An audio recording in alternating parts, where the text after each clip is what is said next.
Maya, and thank you, Adolfo, and everyone for the invitation. As Maya said, I wish very much I could be there in San Sebastian in person. It's a city I really like, and I hope that soon, maybe next year or so, we will be able to have these events back in person. So I saw a couple of days ago, I noticed that I had to give 3 lectures. I thought it was 1, so it's good always to check, the schedule a few days before you actually have to give the talks. And so what I have decided is that I'm going to be, I'm going to give an introduction today to magic angle graphene. It's also the first talk, and there will be other talks later on in the day, more, with more details. And then I will give another talk tomorrow, which will be about more detailed, investigation of the electronic properties of magic angle bilayer graphene. And then I will, on the 3rd day, I will tell you about a new system, which is magic angle tri-layer graphene, 3 layers, okay? And that will, that will sort of provide an overview of a good fraction of my group activities on this topic. In fact, today I'm going to be telling you not only about magic angle graphene, but also a little bit more general about Moire Quantum Matter, okay? So because this is a summer school, and I think probably there are plenty of students with very diverse backgrounds, let me give you more of a general introduction, and let me see if I can get my laser pointer here. Okay, good. So, among the most fascinating states of matter that we have in the universe are those where interactions between the individual constituents that make up that matter are very strong. And this is something that happens in all areas of physics. So you have, for example, the quark gluon plasma state, okay, which is a state of matter that happens a few microseconds, nanoseconds after the Big Bang, and that we can recreate nowadays in, for example, heavy ion collisions, at Brookhaven National Laboratory. We also have, for example, different phases of nuclear matter in neutron stars. These are all strongly correlated. This is a Chandra X-ray observatory picture of a neutron star. And if you go to Wikipedia, you can see that these different phases, they are called nuclear pasta. So they have the lasagna phase, the spaghetti phase, the bucatini phase. As usual, the astrophysicists are very creative with naming things. And these are all strongly correlated. And then perhaps a bit closer to, to my heart are the different topological states of matter, okay, which there are many. For example, if you take a system of 2-dimensional electron gases and you subject it to perpendicular magnetic field, you can enter the fractional quantum Hall regime in which electrons, now become, the quasi-particles now become fractionalized. They acquire a fraction of an electron charge, and they have very interesting topological properties. So if we zoom in a bit more into strongly correlated quantum materials, this is, this includes many classes of materials. Perhaps one of the most studied and most famous are the high temperature superconductors, okay, where in a phase diagram sorry, you can't see the axis here, temperature on the vertical axis, and doping, we have a variety of phases, few of which we have, a very good theoretical understanding of even to this day. Okay? So, in order to set the stage for what I'm going to be telling you about, let's think a bit about how do we understand from the electronic transfer point of view materials. Yeah? If you take single particle band theory, okay, we basically have 2 options. Okay, to see the further, we have 2 options. So if you have a material where you have the density of states here on this axis, this is versus energy, and you have a material which has 2 bands. One of them is fully occupied with electrons, and the next one is fully empty. This is an insulator, okay? This is the band gap of the insulator. We say that this is an insulator because, at zero temperature, all of your carriers are stuck in this band, and even at finite temperature or by applying a voltage, it's hard to get any electrons excited because of the presence of this band gap, okay? So quasi-particle, you don't have electrons that can transport electricity upon application of a small voltage or some amount of temperature, small temperatures, just room temperature, if this band gap is large enough. On the other hand, if you have a material, with similar density of states, but this time with a Fermi energy which is in the middle of this higher band, so that this higher band is partly occupied. Now you have, at infinitesimally small energies, free energy state, free electron states, which are available to conduct electricity when you apply voltage or temperature, okay? And then we say that this material is a metal. Now, a situation can occur in some materials where you are in a situation which is similar to this one, and you would expect metallic behavior. However, you have insulated behavior due to very strong interaction between your electrons. Yeah, and on those occasions, we say that that behavior is that of a correlated insulator. Okay? So you can be in a situation where your Fermi energy is in the middle of this band, but due to strong electron-electron interactions, there is a gap, which has to do with a many-body gap, okay, that opens in this band, okay, such that this band, this lower band, is fully occupied. This upper band is fully empty. For example, if you were at half filling, okay?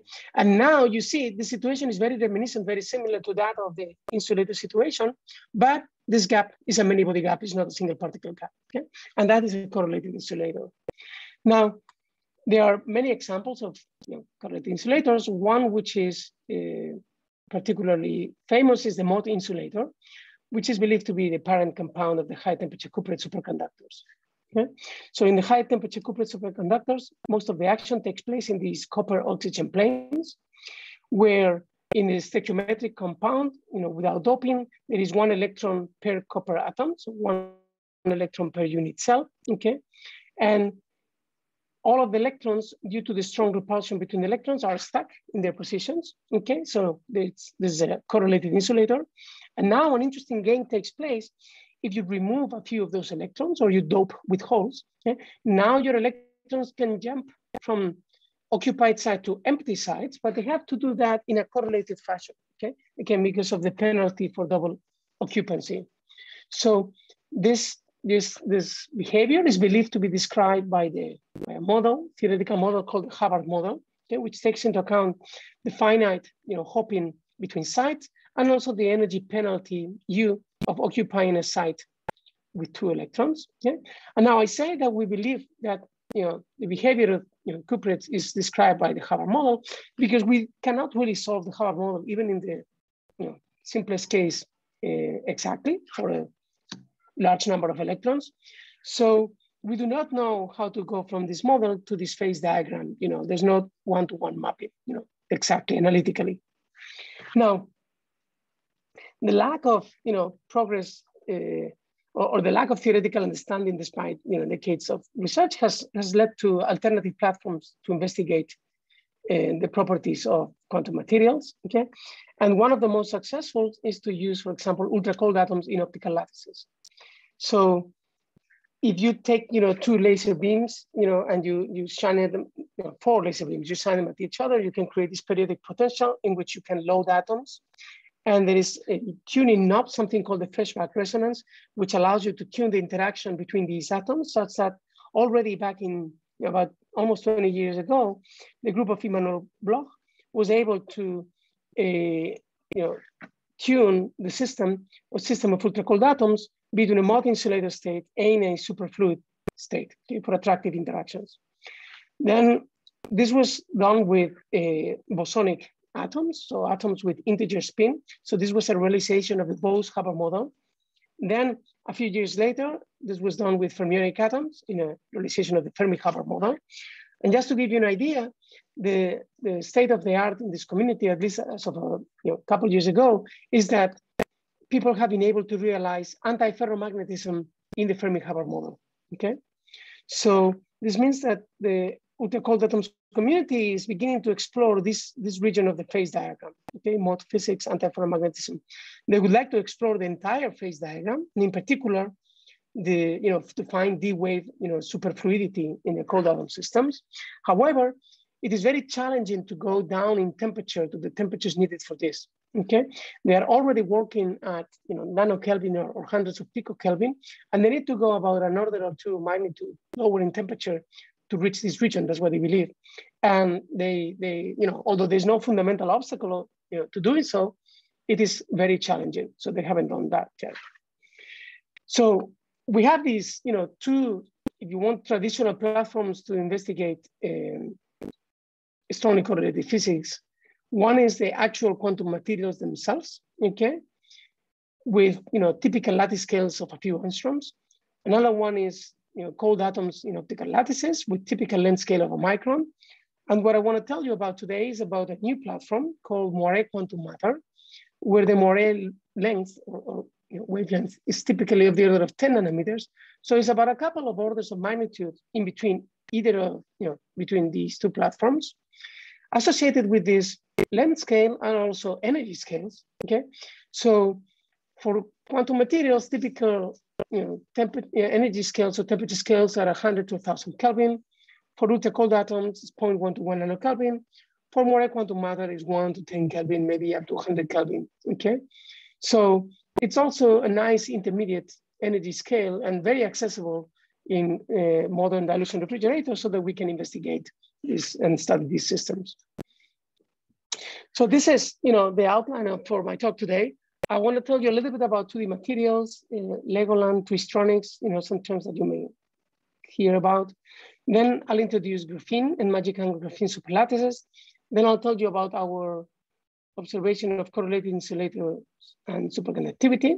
And then I'll tell you a little bit about what has happened since our discovery and also some interesting, new type of more structures that we're looking at in other materials. So let me start with this. So for about for 17 years or so, we've been investigating the properties of atomically thin 2D materials, crystalline 2D materials. And people were initially just looking at the properties of graphene. And then it became very clear that we could stack these 2D materials on top of each other to create what are known as van der Waals heterostructures, okay? And that led my friends and colleagues to look at these superlattices and make these analogies with a Legoland, okay? Because of the fact that you can put these materials arbitrarily on top of each other. Now, although this analogy with Legoland is a good one, okay? And it's something which is quite characteristic of 2D materials. I think it's not perhaps the most unique aspect of 2D materials. The most unique aspect of 2D materials, which has no precedent in the history of material science, is the fact that one can do this thing. One can put two-dimensional crystals, okay, rotated with respect to each other at an arbitrary twist angle of rotation. That's something that could not be done before the advent of 2D materials, and it's something that can be quite, can change dramatically the properties of the materials. So let me tell you a little bit about graphene. So, and I hear my kids says, let me just shut the door, sorry.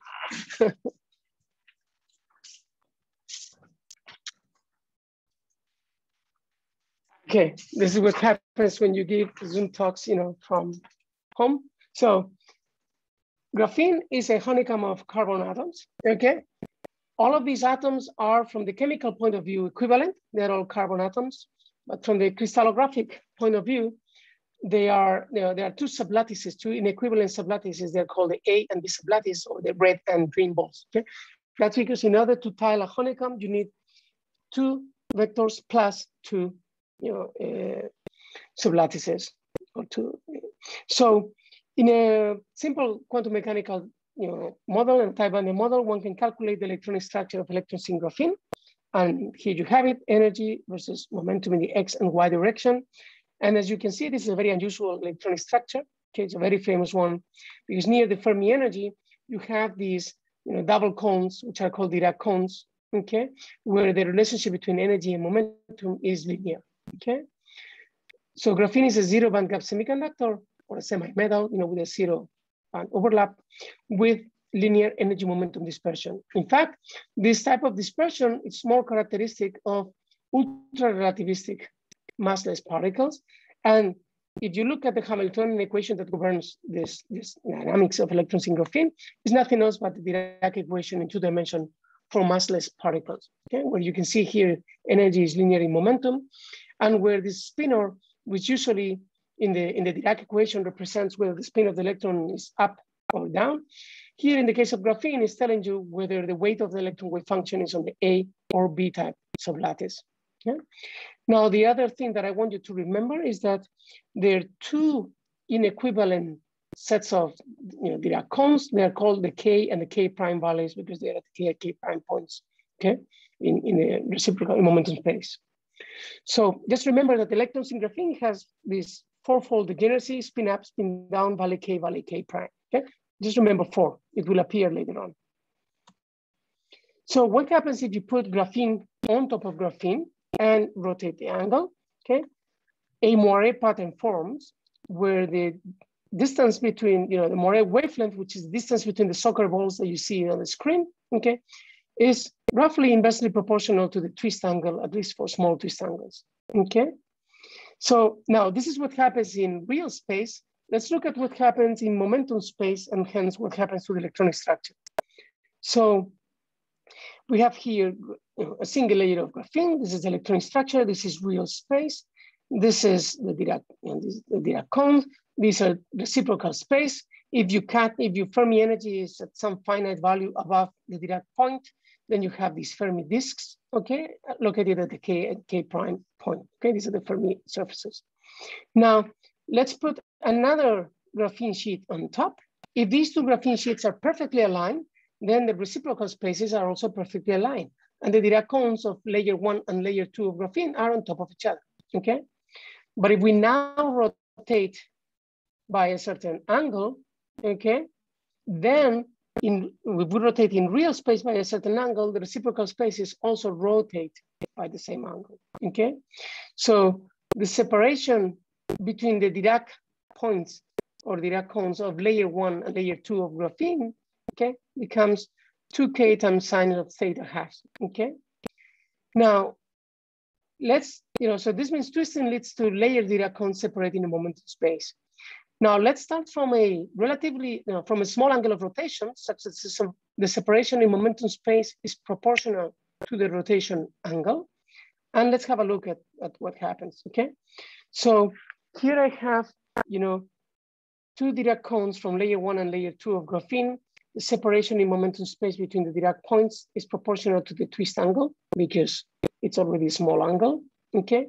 Now this could be the situation that would occur in the electronic structure if these two graphene sheets, if electrons in one graphene sheet did not know that the other graphene sheet is nearby. But in fact, the two graphene sheets are only spaced by 3 angstroms. Okay? So electrons are very much aware that the other graphene sheet exists and can in particular tunnel between the two graphene sheets. That tunneling leads to bonding anti-bonding states, okay? Similar to bonding anti-bonding states in a hydrogen molecule, but this is now a giant graphene molecule, okay? And that leads to this, bond repulsion here at that crossing point, yeah? This is due to the interlayer tunneling or interlayer interaction. And now this is the situation when this interlayer tunneling is small compared to the energy of that crossing point, which is the Fermi velocity times K theta, okay? However, as we decrease the twist angle, these two Dirac points get closer and closer in energy, and this band, which gets pushed down in energy, gets pushed down to lower and lower energy until it touches 0, okay? When that thing happens, we say that the flat band condition has been realized, and that flat band condition is reached at an angle which depends on this interlayer tunneling, and it's called the magic angle, okay? And happens to be 1.1 degrees for graphene on top of graphene, yeah? So this, this magic angle term was coined by Bistritzer and McDonald. There was earlier theoretical work also pointing to the existence of these flat bands by Suarez Morel and collaborators. And there was also even earlier experimental work by the group of Eva and Dre, okay, where they looked at, a feature, by looking with the scanning tunneling microscope, they look at a feature in the density of states here, a Van Hoff singularity that occurs in this region. And they were able to see that those Van Hoff singularities go to 0 energy when you reach, an angle very similar to this one, okay? So there was already very interesting single particle physics work, both experimental and theoretical, about a decade ago. So Okay, so what I showed you before was a cartoon. This is an actual calculation of energy versus momentum for this flat bands in momentum space. Okay, this is a single particle calculation. Now, flat bands in momentum space, if you want to think now, if I put electrons in these flat bands, where will they be in real space? You have to do a Fourier transform, okay, to go from momentum space to real space. And flat in momentum space means highly localized in real space, okay? So if you look at where do the electrons like to go when you put them in these flat bands, they like to localize in regions where locally all of the carbon atoms in one layer are on top of the carbon atoms in the other layer, okay? We call these regions of AA stacking. And these regions where electrons like to be are separated by regions where, due to the small multi angle, the registry comes out of, the atoms come out of registry, and those regions are of AB and BA stacking, where only some of the atoms are on top of the other, and the others are on top of hexagons, okay? So from the top, magic angle bilayer graphene looks like this schematically. There are these regions of AA stacking where the electrons like to be, and these are separated by regions of AB and BA stacking, okay? In a slightly more realistic view, what you have is this. Okay? You have these regions of AA stacking where the electrons like to be. These are separated by about 13 nanometers. Yeah? And then the regions of AB and BA stacking and domain walls, where the electrons do not like to be.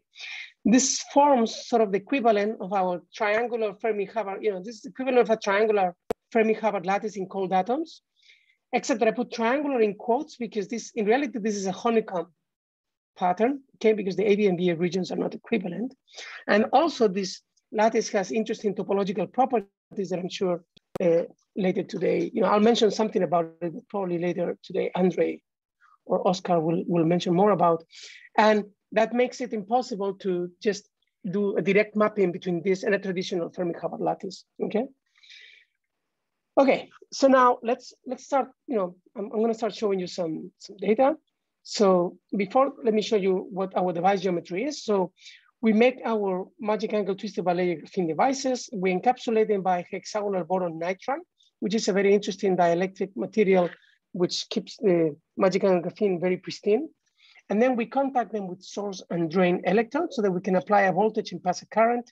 And then we have a nearby metallic plate. This forms a parallel plate capacitor with a magic angle graphene. And by applying a voltage to this metallic plate, we can change the charge density. There is a question, Pablo. Okay. Chat is, what is the typical localization length in real space? So that's 13 nanometers, as I said here. This is the distance between this object, okay? It's 13 nanometers, okay? In reality, I mean, the wave functions for the electrons in flat bands, okay? This is something that is a subject of debate, and they have a complicated shape and so on, okay? But let's say, center to center, okay, of a complicated distribution is 13 nanometers. Okay, so this is our device geometry. We have a field effect transistor geometry, so we can pass a current and modify the charge density in the channel by applying a gate voltage, okay? So now, as a reminder, if you have just monolayer graphene, regular graphene, okay, and you measure the conductivity as a function of density, okay, which you can, again, change electrostatically, you have the following situation. If you have lots of holes in your system, your Fermi energy is deep under the Dirac point, you have lots of holes, which happens large densities, negative densities, then you have lots of holes, so you conduct very well. If you tune your Fermi energy deep into the conduction band, you have lots of electrons, and hence you also conduct very well. If your Fermi energy is at charge neutrality, you have very few carriers and you conduct very poorly. So the conductivity of graphene versus gate voltage or versus charge density has this characteristic V-shaped behavior, okay? That's for regular graphene. Another question. Yep. In bilayer graphene twisted, the properties are the same for both valleys. And so in twisted bilayer graphene, let me see if I can go back to here. Okay, so you have a valley K and a valley K prime from one layer of graphene, you have a valley K and a valley K prime from the other layer of graphene, okay?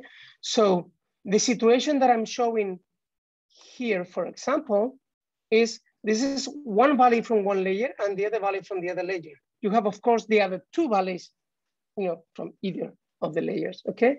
And the fact that these two valleys, this is something, again, that I believe Andre will discuss in more detail, but the fact that these two valleys have the same chirality is what endows the twisted bilayer graphene with special topological bands, okay?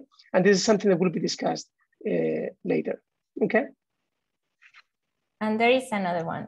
For a particular angle, is there a modulation in the interaction between layers? So yes, so when you twist, in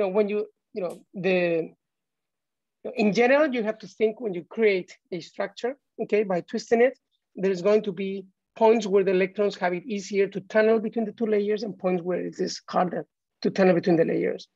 The initial models, okay, this Bistis and McDonald model initially assumed that this tunneling was, the same between, different sites. Now we know that that tunneling is not the same, okay, between and everywhere in space, okay? There is a ratio of that tunneling, okay, which is about 0.8 between different sites, which controls the electronic structure, and it has to do also with relaxation of the lattice, and it controls, and it makes the electronic structure a little bit different from what it was initially thought, okay? In particular, it opens, it isolates the flat bands from the more remote bands, okay? So there is indeed some local structure. And again, these are approximations, but that approximation already, where you take into account that difference, seems to be in good agreement with the experiment, okay? But of course, the tunneling is locally. Tunneling element varies locally in the Moire pattern. That's it. Okay, good. So the conductivity of regular graphene versus density is V-shaped. Let's look what happens when you go to magic angle graphene, okay? So these are data of the conductance, okay, versus charge density, okay, for magic angle graphene. And as you can see, it's not V-shaped. It has, lots of ups and downs, okay? So let's go through this a little bit. So these are the electronic structure here, okay? So first thing is you have a region here, okay, which corresponds to adding 4 holes per Moire unit cell to your system, starting from charge neutrality, from 0, okay, which corresponds to setting your chemical potential here in the middle of this band insulator, of this band gap between the flat bands and the next remote bands, okay? Because in these flat bands, you can put up to 8 electrons per Moire unit cell. So from charge neutrality, you can add 4 electrons per Moire unit cell or 4 holes per Moire unit cell. You remove 4 electrons per Moire unit cell, in total 8 electrons per Moire unit cell. Okay? By adding 4 holes, your chemical potential is here, and you're in the middle of a single particle insulator, and therefore your conductance is 0, because your chemical potential is in the middle of an insulator. Similarly, if you change electrostatically your chemical potential to the middle of this other band gap, by adding 4 electrons per Moire unit cell, or 8 electrons in total from here to here, okay? Then you are also in a single particle insulator state, okay? Now, those are, these gaps, this insulator behavior, these are modified by interactions, but the basic origin is trivial, okay? It's a single particle gaps. What we saw, which was quite interesting, is that if you put now your chemical potential here, in the middle of the flat bands, by adding 2 holes per Moire unit cell, or here in the middle of the conduction band here, by adding 2 electrons per Moire unit cell, the chemical potential is in the middle of a band. So the system should be metallic, it should be a good metal. However, you have, insulating behavior at 2 holes and at 2 electrons per Moire unit cell. Okay, so that insulating behavior is not expected in single particle physics, and it is a correlated insulator state. Yeah? By the way, near charge neutrality, the system sort of behaves similar to graphene in that it has this V-shaped behavior of the conductivity versus gate voltage or versus charge density. Now, this type of behavior, where you have this correlated insulator behavior at 2 electrons and 2 holes per more unit cell, occurs only in a relatively narrow angular range around 1.1 degrees, okay? So, you know, in our original paper, we explored 4 devices, but now we have many dozens of devices, and we know roughly the distribution. You know, this type of behavior occurs between 1 and 1.2 degrees, you know, maybe 0.95, 1.25 degrees, okay? So in a relatively narrow angular range where these flat bands occur. Now, let's look at superconductivity, okay? So these are the same data as before, you know, this was taken at 0.3 Kelvin, and then we were doing temperature dependence, you know, about this data. And initially, you know, we were looking at this correlated insulator states for electrons. And we saw that as we did temperature dependence, you know, the colder the system became, the least it conducted. That's what you expect from an insulator. So that was consistent with the insulator behavior. And then we were looking at the region around 2 holes per more unit cell. Here again, from 1.7 Kelvin, if we cool down, the conductance goes down. That's what an insulator does, and that was okay. But then we noticed that right next to it, the colder it went, the more the system conducted, okay? So that conductance enhancement, you know, we were a little bit curious, you know, like, that's a bit strange. Let's see how well this thing wants to conduct, okay? It turns out this data, we were taking them in a 2-terminal geometry. We're making devices which were in a 2-terminal geometry. And in a 2-terminal geometry, this is a good geometry to measure the resistivity or the conductivity of systems that you expect to become insulators, because for an insulator, you know, if the resistance is infinite, it doesn't matter if you add a series resistance by having contacts attached to your insulator. However, if you want to see if something is a very good conductor, you don't want to have a parasitic series resistance, okay? Then you have to make devices in a geometry known as 4-terminal geometry. And that's what we did. We made devices in the shape of whole bar so that we can pass a current and measure the voltage drop within the device without any series resistance and look really how well the system wants to conduct, okay? And then, you know, so these are, you know, a new device that we made, you know, 1.16 degrees rotation angle. This is, you know, we first measured it in a 2-terminal geometry because it's simpler. So this is that's why it's called, this is G2, okay? The conductance in a 2-terminal geometry. And these are data at a finite perpendicular magnetic field. You can see V-shape near charge neutrality.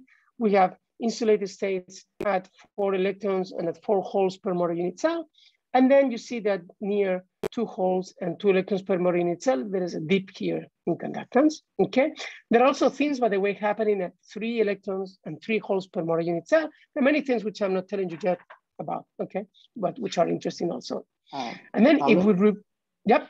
Let me, sorry for interrupting, there are a couple of questions. I think we're gonna try to like accumulate questions in like bunches of 2 or 3 and so that we don't interrupt you so much.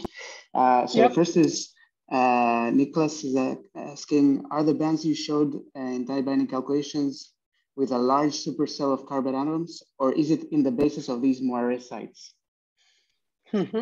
So there are many calculations. You know, the Moire unit cell, okay, because it's 10 nanometers, so you can imagine, right? It's 100 by 100 in terms of atoms. So it has about of the order of 10,000 atoms. Okay, so there are no calculations, you know, that can do those 10,000 atoms, you know, exactly, you know, plus there are several orbitals. So it's even more actually in terms of orbitals, okay?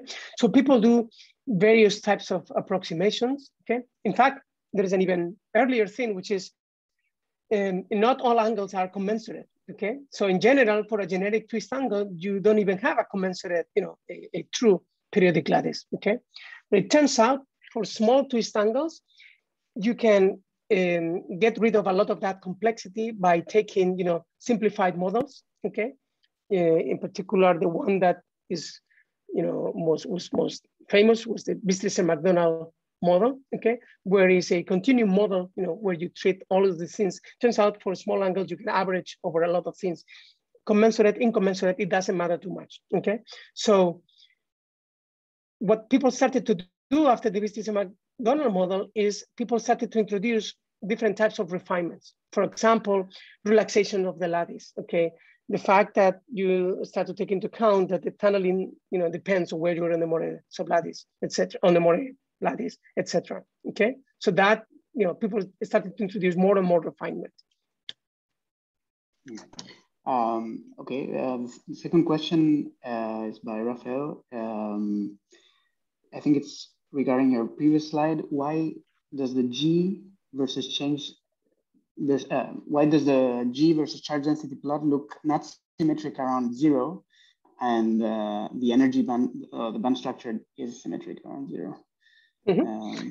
So yeah, why? And then that's there's a second question. Why the enhancement only happens at the whole region? Yeah. Mm-hmm. Okay. So first of all, the electronic structure is not symmetric around 0. Okay. It looks sometimes symmetric depending on which calculation one looks at, because in the most simple calculations, it is symmetric. But once you start including your next neighbor hopping terms, etc., the electronic structure is not symmetric. Similar to graphene's electronic structure is not symmetric. If you look at graphene at high energies, the electronic structure is asymmetric. When you make a Moire pattern, all that high energy asymmetry falls down to lower energies, okay? Now, having said that, we do not know if the asymmetry between, overall electrons and overall holes from charge neutrality is just due to single particle effects, or there are extra effects, okay? Because the asymmetry is quite pronounced. Now, this conductance enhancement, which is going to become superconductivity, initially in our first samples, we saw it only around 2 holes per Moire unit cell, okay? Because that's the strongest superconducting dome typically. Later on, we and others have seen it also around 2 electrons per Moire unit cell, okay? But still is asymmetric. Okay, so here are these conductance measurements versus charge density with the features that I mentioned. And then if we remove the magnetic field, we see that around 2 holes per Moire unit cell, a lot of stuff happens, okay? So we change then to our 4-terminal geometry, and we measure the resistivity versus temperature. And we saw these are data for 2 devices. By now we have dozens and dozens of these devices. The resistivity versus temperature exhibits this precipitous drop, to 0, okay, below a certain temperature. And that means magic angle twisted bilayer graphene superconduct, okay? So not only it superconducts, okay? Well, by the way, let me show you also the voltage versus current characteristics, showing this, sharp abrupt switch, to resistive state, but 0 voltage dissipation, okay, at low temperatures. Okay? Now, not only it superconducts, because we can tune our charge density electrically by varying the gate voltage. Magic angle graphene is an electrically tunable superconductor, okay? So this red region is the region of 2 holes per Moire unit cell with this correlated insulator state. And then if you add extra holes, you have a big superconducting dome. If you add electrons with respect to these 2 holes per Moire unit cell, or if you remove holes if you want, then you have another superconducting dome, okay? So now this phase diagram, when my students show it to me, it immediately reminded me of this,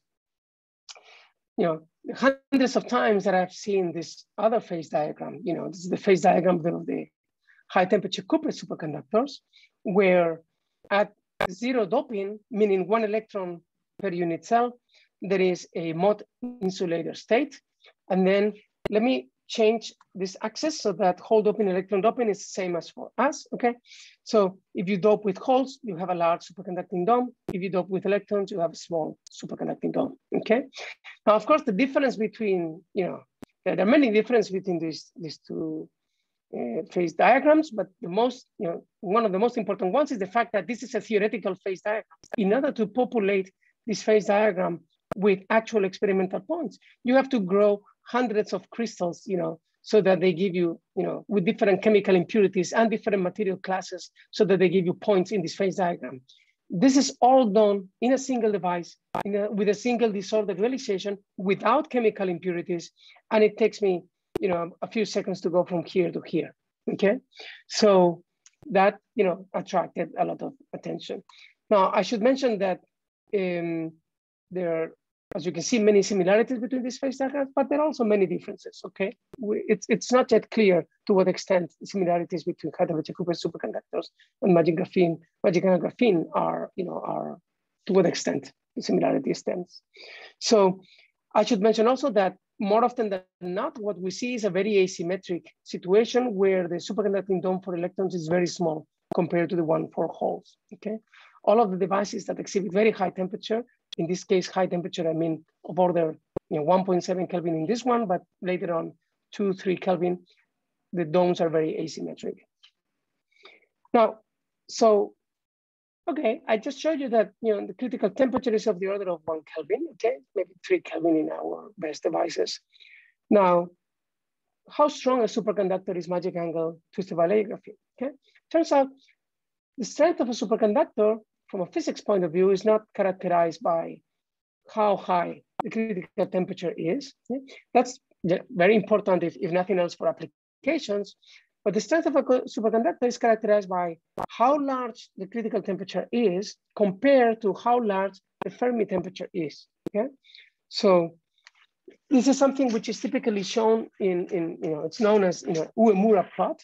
So here you have critical temperature in log scale versus Fermi temperature in log scale.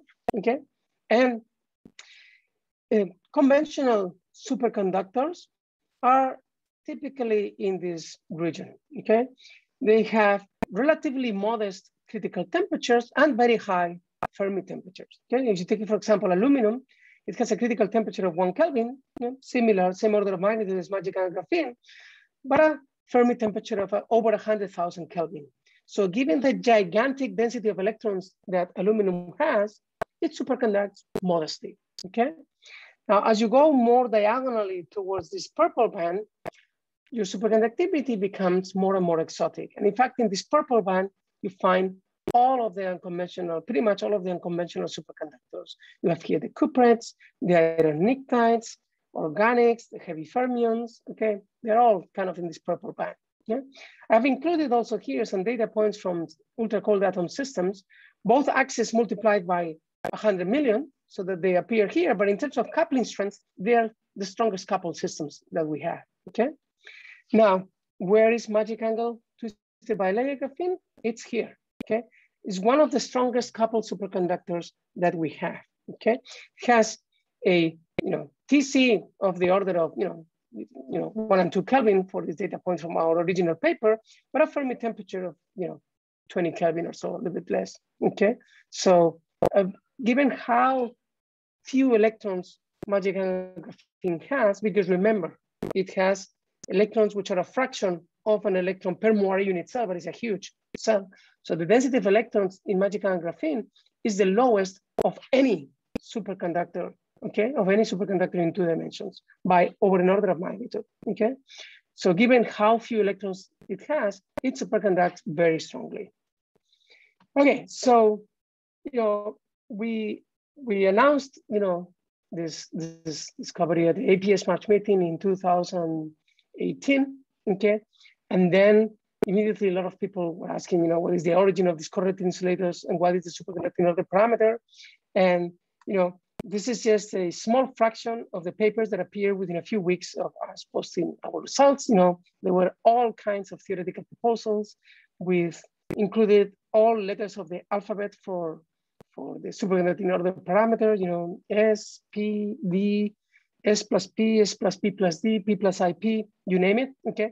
So I don't wanna say anything about, you know, we don't know yet which one it is, okay? It's still active, you know, very active topic of research, experimentally and theoretically, to determine these things, okay? Now, let me tell you a little bit about, you know, some of the experimental developments since, you know, the paper was officially published in April 2018. Adolfo, any questions?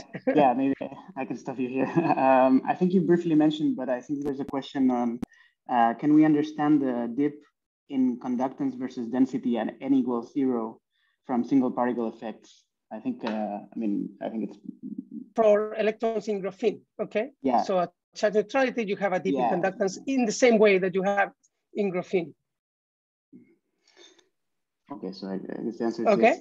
And I have a question actually. In this plot you showed with TC and TF, I think all of them are crystalline or like not very disordered superconductors, but you also have like very strongly disordered superconductors.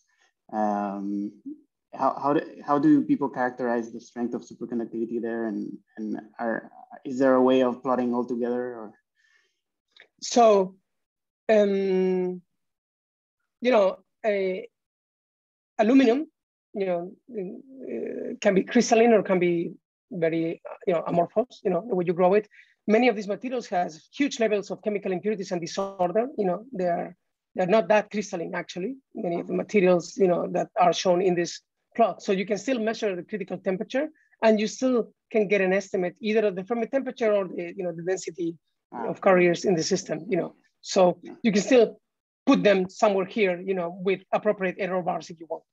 Yeah, I didn't see the upper axis. Yeah. Okay, great. Thanks. So, okay. So our paper was published our papers, you know, they were published in April 2018.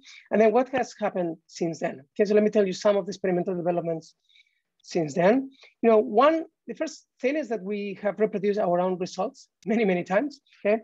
Believe it or not, that doesn't always happen, so it's good when it happens. So, you know, since then we have accumulated many, many, many, many more data. In fact, we're starting to have, you know, optimal doping TCs versus twist angle, you know, a new type of superconducting dome, TC versus twist angle, a new parameter in solid state physics, and other people too. Now, many groups have independently reproduced, you know, even better than you reproducing your results is when others do it, only then it becomes true science. So many groups have independently reproduced our results and even extended them to other systems, okay? So the first two groups to reproduce our results were a collaboration between the group of Corey Dean at Columbia and Andrea Young at UC Santa Barbara, where they not only reproduced our results, but extended them very interestingly to what happens when you apply pressure to twisted Bilayer graphene. The other group, you know, the next group to reproduce our results was the group of Dmitry Efetov, who they were able to see in one device also additional superconducting domes, you know. Then, you know, robust superconductivity has been now reproduced and extended by many groups, you know, about a dozen or so, and more are, you know, joining, you know, every other month. Now, the system exhibits many other characteristics of correlated materials. For example, linear resistivity behavior, which is typical of strange metals, you know, and Planckian physics. I will talk about this in tomorrow's lecture. Also, anisotropies in the critical, you know, in the parallel critical field and in the critical current versus parallel magnetic field, indicating that there is nematicity in the superconducting state, also in the normal state. And I will also talk about this tomorrow, okay? We have also other twisted, you know, systems which exhibit correlations. The second one to be discovered was magic angle twisted bilayer graphene. So it's 4 layers of graphene, 2 of them with 0 angle, 2 of them with 0 angle, and then twisted at the magic angle between them. Okay, we call it magic, magic angle bye-bye. Okay, so I will not mention this, okay, but you can look at the references in my group's website or in others. It's very interestingly, people have started to apply various scanning probe microscopy methods to these systems. Okay, I will mention a little bit about one of them, scanning single electron transistor studies, tomorrow or on Wednesday or on Thursday. But also STM, and people are looking now locally at the structure of the system, also scanning near field optical microscopy, scanning nanosquid, all kinds of scanning techniques, and they are providing very interesting information.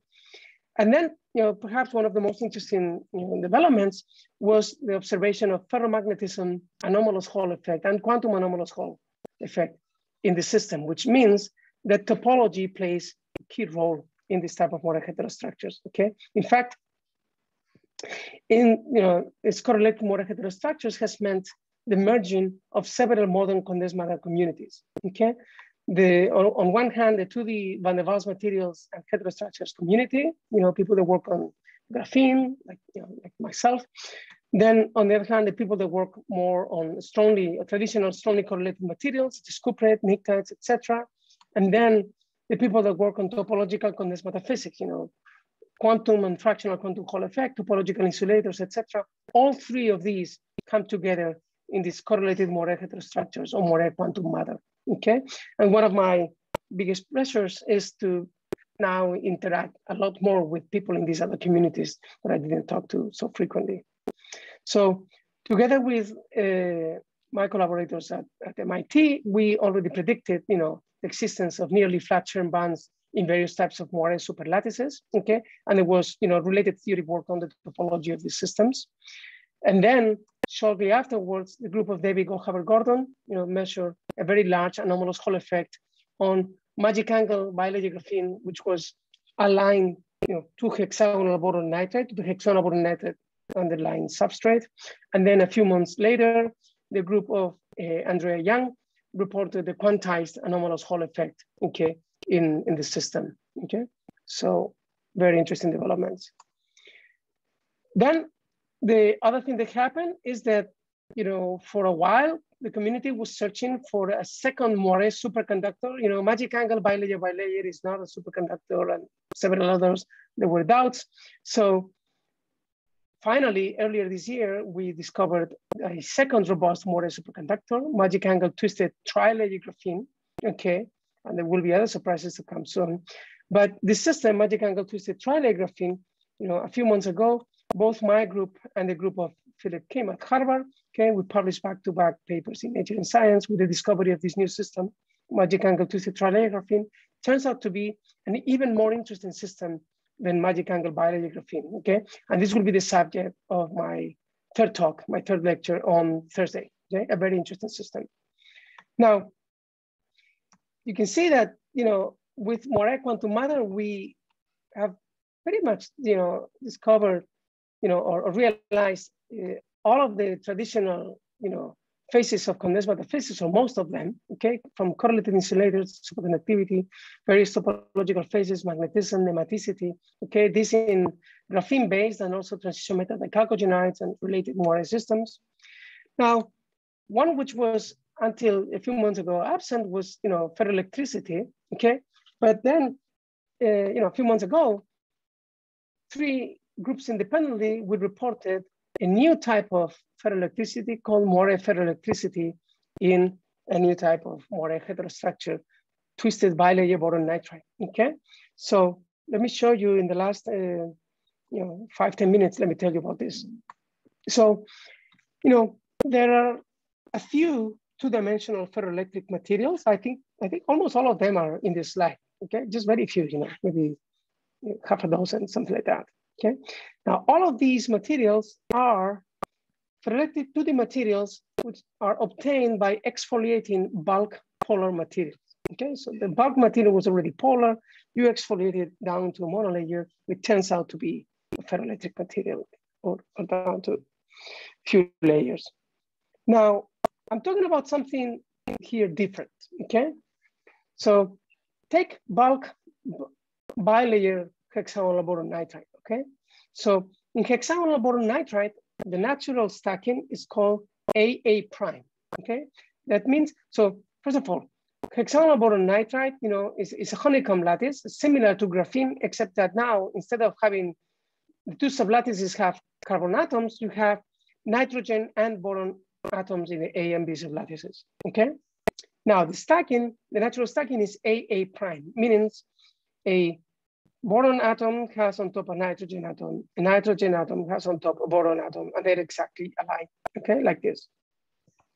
So natural stacking for bilayer bulk boron nitride has HBN layer number 2 rotated by 180 degrees on top of layer 1, okay? As you can see, the second layer is rotated 180 degrees with respect to the bottom layer, and they're exactly aligned in terms of their hexagons. However, if we do parallel stacking of bilayer hexagonal boron nitride, then we have a non-centrosymmetric system. This structure is centrosymmetric, okay? However, this structure, parallel stacking bilayer HBN, is non-centrosymmetric, okay? So you can do the following thing. You can take a monolayer of hexagonal boron nitride. Let me put guides to the eyes to the boron and nitrogen atom locations. And now I'm going to break it and stack it parallel to itself with 0 degrees without rotating it 180 degrees. If I do that, now all of the nitrogen atoms are on top of nitrogen atoms, all of the boron atoms are on top of boron atoms. This is a non-centrosymmetric structure. And it's also a very uncomfortable structure because these atoms are repelling each other essentially, okay? So what the system decides to do is the system shifts to a more energetically favorable configuration, which is AB stacked Bn, where the boron sits on top of the nitrogen, or alternatively, BA stacked Bn, where the nitrogen sits on top of the boron, okay? And it turns out these two configurations, AB and BA, they have permanent electric dipole moments, which are opposite, okay? So if you can switch between these two configurations, you have a ferroelectric, a switchable ferroelectric material, okay? So this is exactly what we did. We took a monolayer of hexagonal boron nitride, we broke it, okay? We stacked it parallel to itself. So this is parallel stacked bilayer boron nitride. And then what we did is we deposited on top graphene, which is a conductor. And the graphene is going to become a ferroelectric, together with the parallel stacked boron nitride, is going to become a ferroelectric field effect transistor. Okay? Where depending on the polarization of your ferroelectric, you are going to have one type or the other charge carriers in the graphene, and therefore you're going to have a change in the resistance, okay? So indeed, if you do this and measure the resistivity of graphene versus applied gate voltage, in this case, divided by the distance, so it's an electric field, okay? Remember that I told you that the conductance of graphene has this V shape. The resistance, which is one of the conductance, has a peak shape, okay? And if we sweep our gate voltage in one direction, we have this peak. If we now sweep back, we have also a peak, but it's shifted with respect to this one, okay, because of the hysteresis, okay? So we have ferroelectricity and hysteretic behavior. You can do this in a more controlled fashion by looking exactly at both the back gate and the top gate sweeps, because we have dual gate geometry. And you can see in this map, we have a diagonal. When you have ferroelectric switching, you switch here to the side. If you now sweep backwards, you have this diagonal which continues on this state, and then it switches abruptly to this state, okay? In fact, sometimes we can briefly catch a ferroelectric domain as this switching is taking place, and we can see two peaks, corresponding to both domains, okay? Now, this is for parallel stacking. What we can do also is we can make a small angle of rotation, okay, small twist, so small angle twisted bilayer hexagonal boron nitride. Right? Then we have AA, BA, and AB regions similar to magic angle graphene, but now these BA and AB regions correspond to different ferroelectric domains, okay? And now when we apply an electric field in one direction, we will be increasing the size of one type of domain and decreasing the other type. If we apply the opposite electric field, we will be increasing the size of the other domain, okay? So if we do that and we fabricate graphene ferroelectric field effect transistors on small angle twisted bilayer boron nitride, this case 0.6 degree rotation angle, what we can see is that we have now the presence of these two resistive states, okay, because of the coexistence of the domains, okay? So you can see this is different from the abrupt switch when you have 0 degrees, when you have parallel stacking, okay? Now, can we visualize directly these ferroelectric domains? Indeed, we can do that. We can do that by using a technique called vertical piezoelectric force microscopy, which tells you directly, if you have an electron dipole moment out of plane. And as you can see here, both in the phase and the amplitude image, this is a vertical piezoelectric force microscopy, and you can see the beautiful, Moire pattern, the AB and BA domains with opposite electric dipole moment, okay? Similar images were obtained by other groups.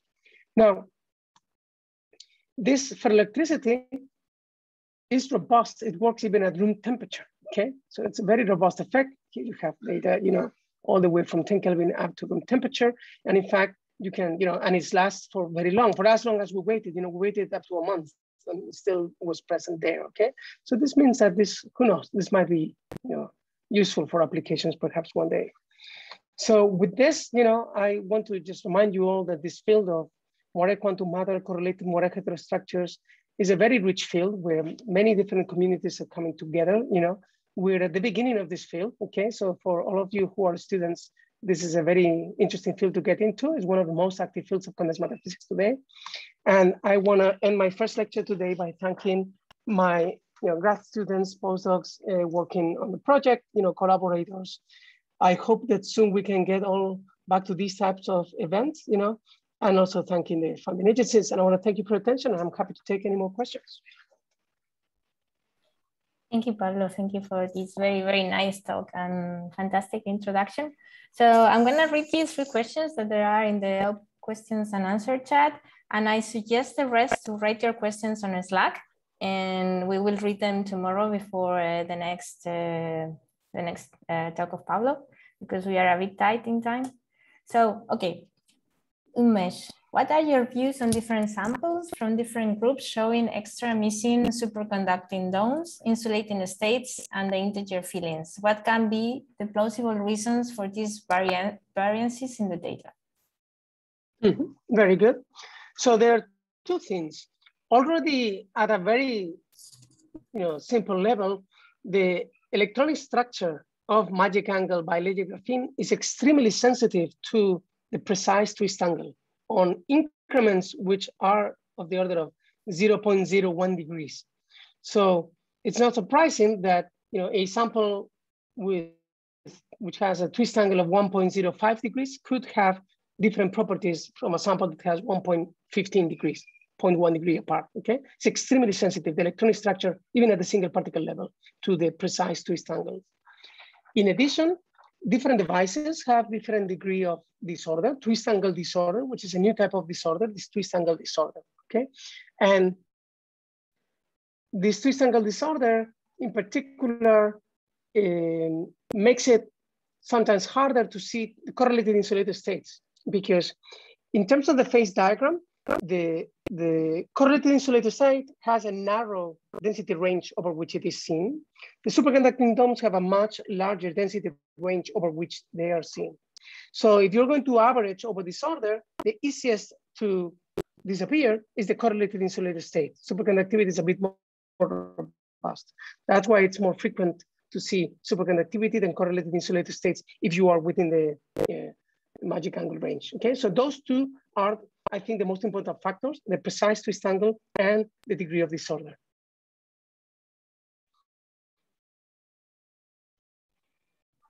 Next question from Alexei Bondarev. Roughly, how is the parallel stacking achieved experimentally? So the way we achieve it is we find, we exfoliate bulk hexagonal boron nitride, and we find pieces which are monolayers of hexagonal boron nitride. And then if you have a large piece of hexagonal boron nitride monolayer, then you can pick up with a polymer half of this piece, break it, and deposit it on top of the other half with 0 angle, okay? With 0 degrees angle, without rotating it 180 degrees, 0 angle. That's why how you reach parallel stacking, okay? And there are slightly different techniques for tearing, for cutting, for how to do this process, but that's the basic thing. You take one monolayer, break it in 2, and stack it on top of each other. And because the 2 pieces came from the same piece, from the same crystal, they are aligned. That's how you guarantee a small angle between the 2 pieces. Okay, and the last question from an anonymous attendee. Can you switch between the AIB, AB, or BA packing in the hexagonal boron nitride by means of an electric field? Yes, that's precisely what we're doing in this data, okay? In this data, what we're doing here is we're going from BA stacking to AB stacking. So it's a sliding transition, okay? This ferroelectric switch. Okay, then. Thank you very much, Pablo. And thank you, everyone. and see you tomorrow at the same time.